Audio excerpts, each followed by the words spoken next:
Boruto Tubo Vortex, Chapter 17. I already have a video breaking this one down, so I'll leave it down in the description. But essentially, we get the start of the mission, and it's Sarada beginning to thinking about what Sumire was talking about her feelings, about Boruto's feelings. And then we meet the Sand Shinobi, we meet Yodo and Arya, and they're kind of figuring out like, alright, this is how we defeat Shinki, how we save Shinki, alright? We defeat the Shinju Ryu and the other one Matsuri, and we get his Thulsorn bulb, and then we take it back to his tree and bring him back. That's how we do it. That's the mission, essentially. And so they start... Konohamaru starts off by being like, hey, what's up, Shinju? What's going on? It's me. My name's Konohamaru, and these are my associates. So it kind of starts off with them introducing themselves to the Shinju, and that's where the mission really starts, okay? And so we get a flashback to before the mission to Shikamaru and Konohamaru talking amongst themselves. And essentially, Shikamaru is explaining to Konohamaru that you have to defeat the Shinju, okay? You've already seen that defeating them creates that bulb, the thorn bulb, okay? If we do that, if we get those from those divine trees, then we'll be able to save everybody who's in a tree right now, including Moegi and the other ninjas and others associated, like Shinki, and we can save everybody that way. And Konohamaru is kind of confused. He's like, how'd you get all this information, Shikamaru? It's more than the intel that we could have gotten from our field reports. And Shikamaru's kind of like, that's classified. It's above your clearance, okay? So I know that the info is solid, and I need you to follow it, okay? If you have a problem with that, tell me you have a problem with that. And he's like, I'm okay, I'm good. So Shikamaru says that these Shinju, whatever they aren't necessarily evil. They're not malicious 100%. They're not inherently evil is what he's trying to say, is that like these Shinju are kind of wild beast cubs in the sense that they're super powerful and strong, but they're not given a full-on shape yet, right? It's all about how you nurture them, you know? It's not their nature to be evil, to be like all evil beings, but they do have the capacity to be a big threat to the world. They pose a huge threat, and they're mainly acting on their instincts. So as their instincts dictate, they go after an Otsutsuki and anybody else that stands in their path, including other people. So they're not all that bad, but they are a problem for the world, and thus they have to be taken care of. So then we see Shikamaru explain to Konohamaru, who kind of says that like, you know the best way to destroy them. If you see them as nothing else, if you see them as wild beast cubs, if you see them as just pure enemies, what you have to do, Konohamaru, is you have to be friends with them. Be friends with them and then betray them. You know, stab them in the back.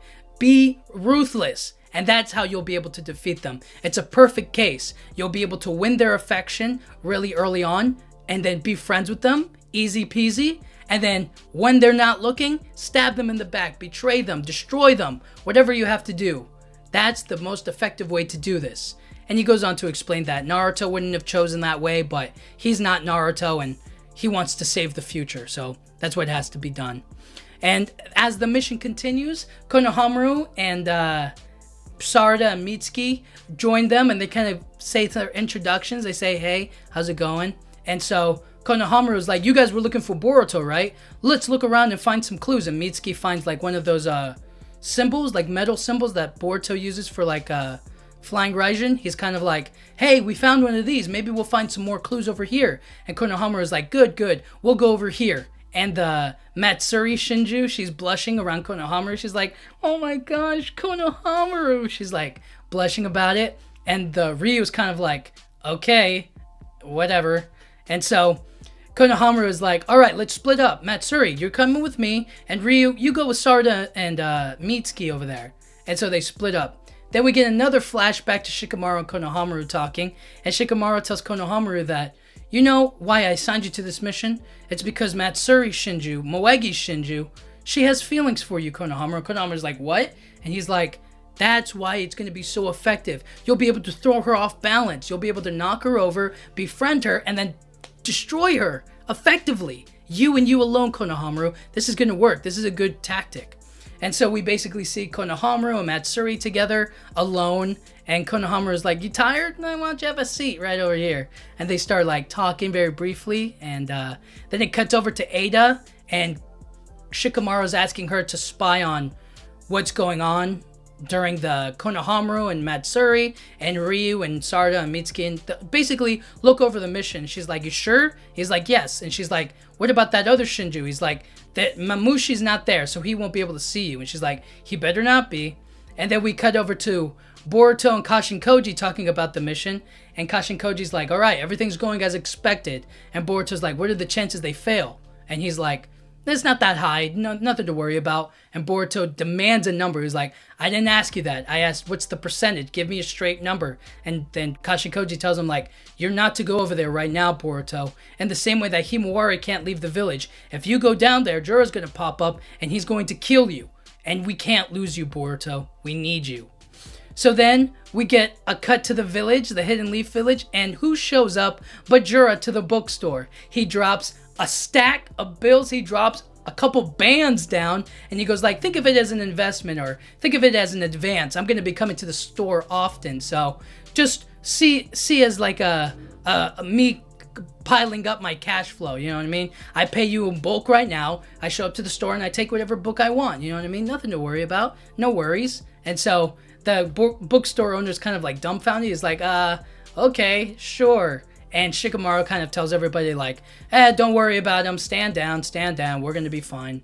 And so then we cut to Amado. He's lighting the cigarette, puts the cigarette there. He's about to light it. And who shows up but Kawaki? And he pins Amado against the wall and is like, you're going to remove the limiters on my strength now or else. And that's where the chapter ends. And I have to say, it was, again, we're just setting up what is going to be the future of these character stories. We're learning how they're going to confront and fight the Shinju. We're learning what exactly Kashin Koji and Boruto's role is in all of this. Like, why isn't Boruto there? Well, if Boruto shows up, Juro will be there. So it's kind of giving the not side characters, but it's giving the supporting characters an opportunity to shine or like be at the front lines, and Boruto kind of hanging back and hanging out a little bit.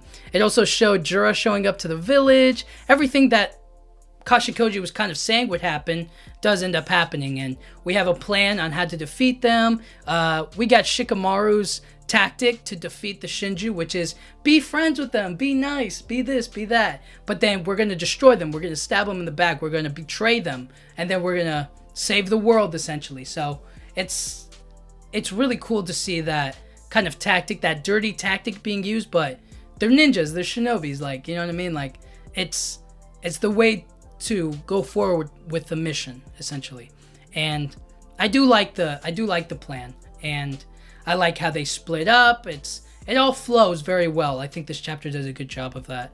And then obviously Kawaki confronting Amado to help him or to remove the limiters on his power is, again, all of it was explained in the last chapter, and now they're just acting on it, and it's just rolling. It's set up towards a bigger thing, you know. Eventually they're going to fight or betray the Shinju, right? That's kind of like what the speculation is. Eventually they're going to, Kawaki's going to like enhance his strength so that he can become stronger.